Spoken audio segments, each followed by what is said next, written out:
Adolf Hitler का जन्म 20 अप्रैल 1889 को ऑस्ट्रिया के ब्राउनाउ में हुआ था। उनके पिता अलोइस हिटलर एक राजस्व अधिकारी थे और उनकी माता क्लारा पोल्जल एक घरेलू महिला थी। हिटलर के बचपन में उनके परिवार ने कई बार घर बदला, जिससे उन्हें अपने स्कूल और दोस्तों को बदलना पड़ा।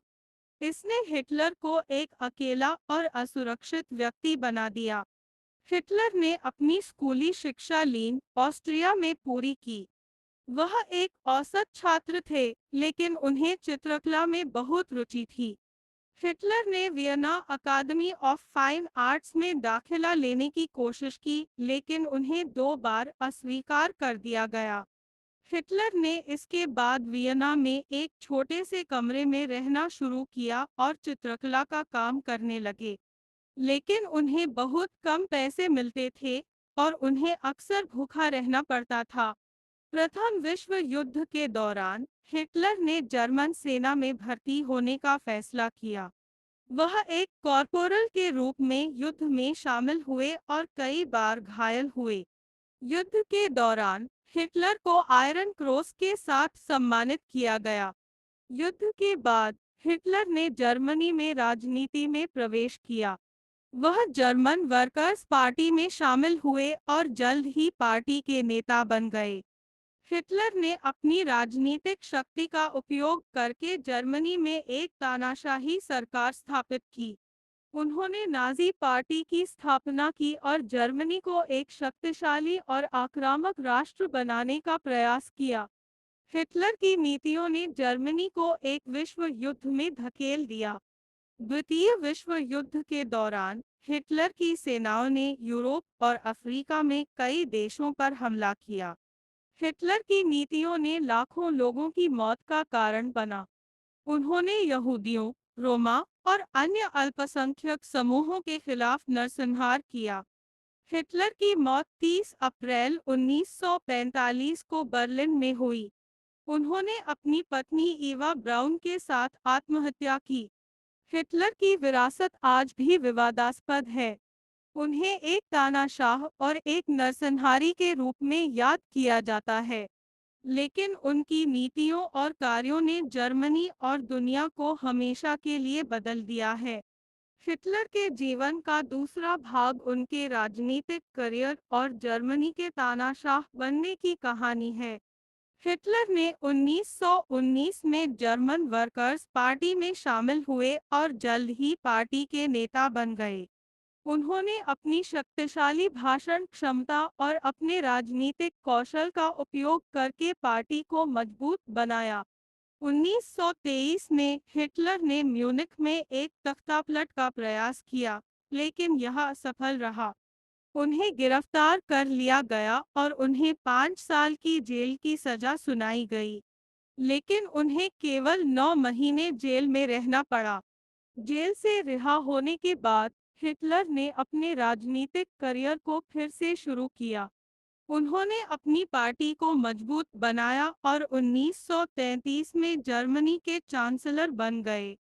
हिटलर ने अपने चांसलर बनने के बाद जर्मनी में एक तानाशाही सरकार स्थापित की।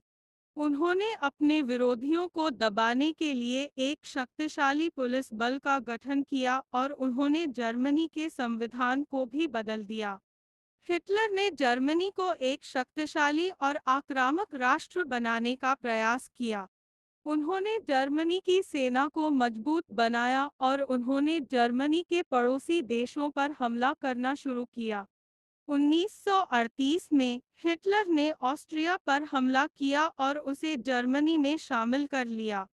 इसके बाद उन्होंने चेकोस्लोवाकिया पर हमला किया और उसे भी जर्मनी में शामिल कर लिया। 1939 में हिटलर ने पोलैंड पर हमला किया, जिससे द्वितीय विश्व युद्ध शुरू हो गया। हिटलर की सेनाओं ने यूरोप और अफ्रीका में कई देशों पर हमला किया और उन्होंने लाखों लोगों की मौत का कारण बना। हिटलर की नीतियों ने लाखों लोगों की मौत का कारण बना, जिनमें यहूदी, रोमा और अन्य अल्पसंख्यक समूहों के लोग शामिल थे। उन्होंने अपने विरोधियों को दबाने के लिए एक शक्तिशाली पुलिस बल का गठन किया और उन्होंने जर्मनी के संविधान को भी बदल दिया। हिटलर की मौत 30 अप्रैल 1945 को बर्लिन में हुई।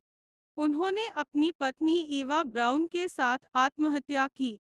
हिटलर की विरासत आज भी विवादास्पद है। उन्हें एक तानाशाह और एक नरसंहारी के रूप में याद किया जाता है, लेकिन उनकी नीतियों और कार्यों ने जर्मनी और दुनिया को हमेशा के लिए बदल दिया है। हिटलर के जीवन का तीसरा भाग उनके द्वितीय विश्व युद्ध के दौरान की गतिविधियों और उनकी मौत की कहानी है। द्वितीय विश्व युद्ध के दौरान हिटलर ने जर्मनी की सेना को मजबूत बनाया और उन्होंने यूरोप और अफ्रीका में कई देशों पर हमला किया। उन्होंने अपने विरोधियों को दबाने के लिए एक शक्तिशाली पुलिस बल का गठन किया और उन्होंने जर्मनी के संविधान को भी बदल दिया। हिटलर की नीतियों ने लाखों लोगों की मौत का कारण बना, जिनमें यहूदी, रोमा और अन्य अल्पसंख्यक समूहों के लोग शामिल थे।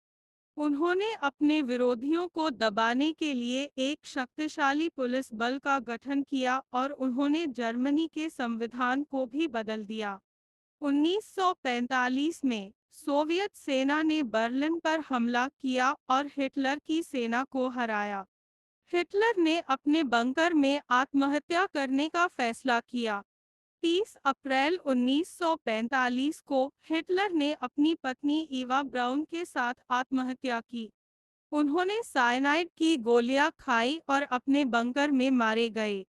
हिटलर की मौत के बाद जर्मनी ने आत्मसमर्पण कर दिया और द्वितीय विश्व युद्ध समाप्त हो गया। हिटलर की विरासत आज भी विवादास्पद है। उन्हें एक तानाशाह और एक नरसंहारी के रूप में याद किया जाता है।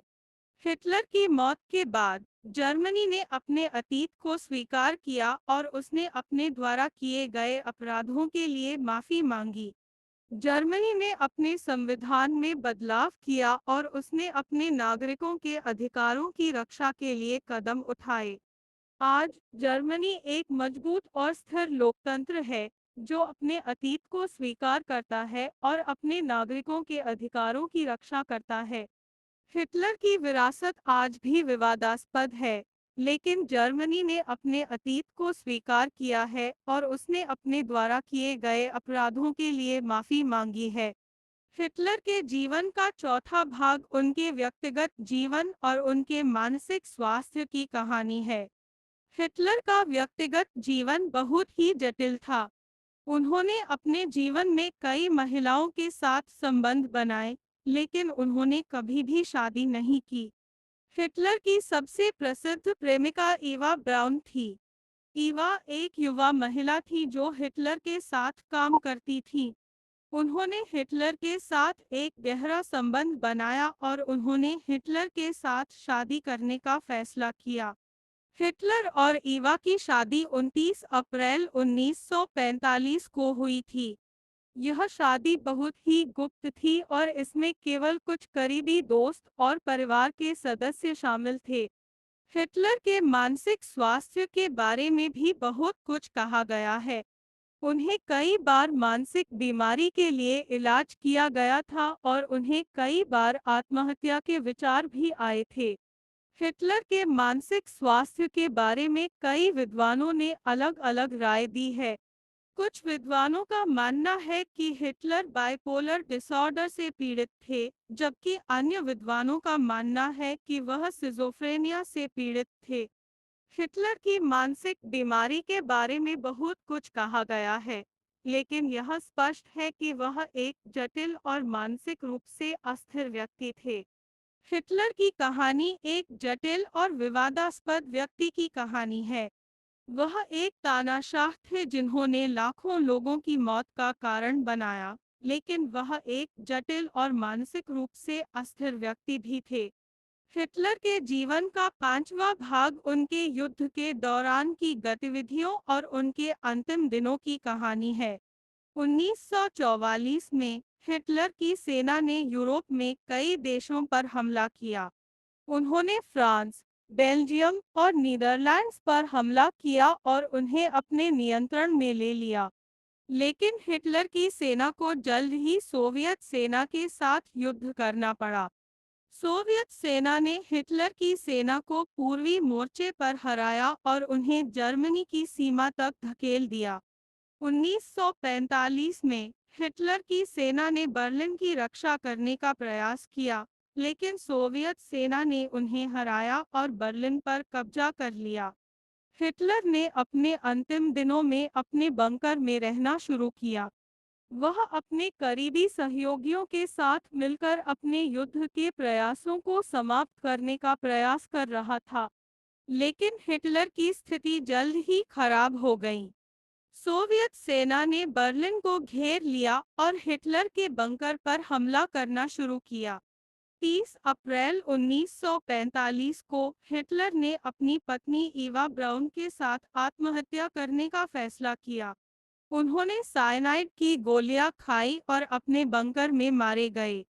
हिटलर की मौत के बाद जर्मनी ने आत्मसमर्पण कर दिया और द्वितीय विश्व युद्ध समाप्त हो गया। हिटलर की विरासत आज भी विवादास्पद है, लेकिन यह स्पष्ट है कि वह एक जटिल और मानसिक रूप से अस्थिर व्यक्ति थे जिन्होंने लाखों लोगों की मौत का कारण बनाया। हिटलर के जीवन का छठा भाग उनके मृत्यु के बाद की घटनाओं और उनके विरासत की कहानी है। हिटलर की मृत्यु के बाद जर्मनी ने आत्मसमर्पण कर दिया और द्वितीय विश्व युद्ध समाप्त हो गया। जर्मनी को चार शक्तिशाली देशों संयुक्त राज्य अमेरिका, सोवियत संघ, ब्रिटेन और फ्रांस के बीच विभाजित किया गया था। हिटलर के मृत्यु के बाद उनके कई सहयोगियों को युद्ध अपराधों के लिए मुकदमा चलाया गया और उन्हें दोषी ठहराया गया। न्यूरेमबर्ग मुकदमा सबसे प्रसिद्ध मुकदमा था, जिसमें हिटलर के कई उच्च पदस्थ अधिकारियों को युद्ध अपराधों के लिए दोषी ठहराया गया था। हिटलर की विरासत आज भी विवादास्पद है। उन्हें एक तानाशाह और एक नरसंहारी के रूप में याद किया जाता है, जिन्होंने लाखों लोगों की मौत का कारण बनाया। लेकिन कुछ लोग उन्हें एक महान नेता के रूप में भी याद करते हैं, जिन्होंने जर्मनी को एक शक्तिशाली और समृद्ध देश बनाने का प्रयास किया। हिटलर की विरासत को समझने के लिए यह महत्वपूर्ण है कि हम उनके जीवन और उनके कार्यों को समझें। हमें यह भी समझना चाहिए कि कैसे उन्होंने जर्मनी और दुनिया को प्रभावित किया। आज हिटलर की विरासत को याद रखने के लिए कई स्मारक और संग्रहालय बनाए गए हैं। इनमें से सबसे प्रसिद्ध स्मारक होलोकॉस्ट स्मारक है, जो बर्लिन में स्थित है। यह स्मारक उन लाखों लोगों की याद में बनाया गया है, जिन्हें हिटलर के शासनकाल में मार दिया गया था। इस तरह हिटलर की विरासत आज भी हमें याद दिलाती है कि कैसे एक व्यक्ति के कार्यों से दुनिया पर बहुत बड़ा प्रभाव पड़ सकता है। हिटलर के जीवन का सातवां भाग उनके विरासत के बारे में विचार विमर्श और उनके द्वारा किए गए अपराधों के लिए न्याय की मांग की कहानी है। हिटलर की मृत्यु के बाद दुनिया भर में उनके द्वारा किए गए अपराधों के लिए न्याय की मांग शुरू हुई। न्यूरेमबर्ग मुकदमा सबसे प्रसिद्ध मुकदमा था, जिसमें हिटलर के कई उच्च पदस्थ अधिकारियों को युद्ध अपराधों के लिए दोषी ठहराया गया था। न्यूरेमबर्ग मुकदमे में हिटलर के कई सहयोगियों को दोषी ठहराया गया था, जिनमें हेरमैन गोरिंग, रुडोल्फ हेस और जोआकिम वॉन रिबेंट्रोप शामिल थे। इनमें से कई लोगों को मृत्युदंड दिया गया था, जबकि अन्य को जेल की सजा सुनाई गई थी। हिटलर की विरासत के बारे में विचार विमर्श आज भी जारी है। कुछ लोग उन्हें एक तानाशाह और एक नरसंहारी के रूप में याद करते हैं, जबकि अन्य लोग उन्हें एक महान नेता के रूप में याद करते हैं जिन्होंने जर्मनी को एक शक्तिशाली और समृद्ध देश बनाने का प्रयास किया। हिटलर की विरासत के बारे में विचार विमर्श करने के लिए यह महत्वपूर्ण है कि हम उनके जीवन और उनके कार्यों को समझें। हमें यह भी समझना चाहिए कि कैसे उन्होंने जर्मनी और दुनिया को प्रभावित किया। आज हिटलर की विरासत को याद रखने के लिए कई स्मारक और संग्रहालय बनाए गए हैं। इनमें से सबसे प्रसिद्ध स्मारक होलोकॉस्ट स्मारक है, जो बर्लिन में स्थित है। यह स्मारक उन लाखों लोगों की याद में बनाया गया है, जिन्हें हिटलर के शासनकाल में मार दिया गया था। इस तरह हिटलर की विरासत आज भी हमें याद दिलाती है कि कैसे एक व्यक्ति के कार्यों से दुनिया पर बहुत बड़ा प्रभाव पड़ सकता है। हिटलर के जीवन का 8वां भाग उनकी विरासत के बारे में विचार विमर्श और उनके द्वारा किए गए अपराधों के लिए न्याय की मांग की कहानी है। हिटलर की मृत्यु के बाद जर्मनी में एक नए युग की शुरुआत हुई। जर्मनी ने अपने अतीत को स्वीकार किया और उसने अपने द्वारा किए गए अपराधों के लिए माफी मांगी। जर्मनी ने अपने संविधान में बदलाव किया और उसने अपने नागरिकों के अधिकारों की रक्षा के लिए कदम उठाए। जर्मनी ने अपने पड़ोसी देशों के साथ संबंधों को मजबूत बनाया और उसने यूरोपीय संघ की स्थापना में महत्वपूर्ण भूमिका निभाई। हिटलर की विरासत के बारे में विचार विमर्श आज भी जारी है।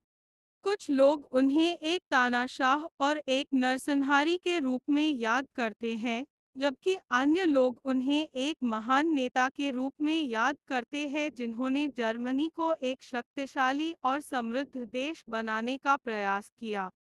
हिटलर की विरासत के बारे में विचार विमर्श करने के लिए यह महत्वपूर्ण है कि हम उनके जीवन और उनके कार्यों को समझें। हमें यह भी समझना चाहिए कि कैसे उन्होंने जर्मनी और दुनिया को प्रभावित किया। आज हिटलर की विरासत को याद रखने के लिए कई स्मारक और संग्रहालय बनाए गए हैं। इनमें से सबसे प्रसिद्ध स्मारक होलोकॉस्ट स्मारक है, जो बर्लिन में स्थित है। यह स्मारक उन लाखों लोगों की याद में बनाया गया है, जिन्हें हिटलर के शासनकाल में मार दिया गया था। इस तरह हिटलर की विरासत आज भी हमें याद दिलाती है कि कैसे एक व्यक्ति के कार्यों से दुनिया पर बहुत बड़ा प्रभाव पड़ सकता है।